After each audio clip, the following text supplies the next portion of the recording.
আমার বউ থাকবে একদম 100%। আমি এই মুহূর্তে আছি হাজো, তো একটা কবিরাজ বাবার বগলে গেতেছি। যাই হোক, কবিরাজ বাবা দিয়ে কি কয় না কয় সেগুলা। এদিকে আসেন।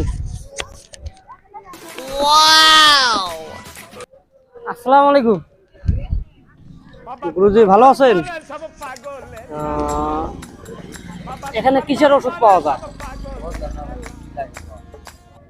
মানে আমার বউ থাকতে চায় না,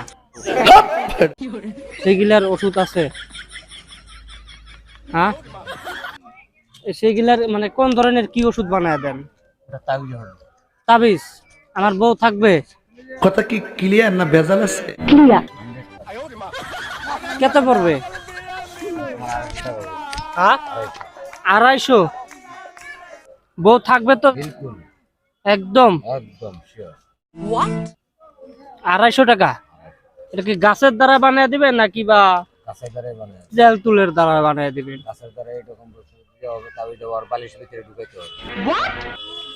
আরে বালিশ তো আমার স্ত্রীও নেই, আমিও নেই।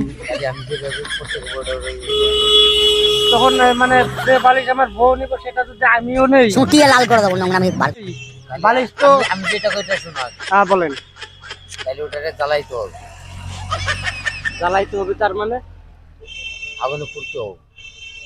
বালিশটা পুড়তে হবে? আমি যেটা দিই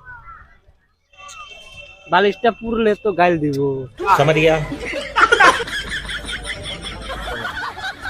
তাহলে কিরকম হলো? তাহলে আমি বলতাছি যে আমি যে বস্তুটা দেবো ওই বস্তুটা তোমার জ্বালাইতে হবে। আচ্ছা আচ্ছা বলেন। জ্বালাইলে তাহলে তোমার জন্য ওদিকে পাগল হয়ে যাবো। ঠিক বলেছো। দিমাগ তোমার দিকে আসাবো। বাবা তোমার দরবারে সব পাগল। 250 টাকা লাগবে। তো আমি একটু পরে আবারও আসবো আমার স্ত্রী বা আমার বউয়ের জন্য তাবিজ নিতে। আমি একটা তাবিজ নিব, কারণ আমার বউ থাকে না, যার জন্য আমি তাবিজ নিতে আসছিলাম।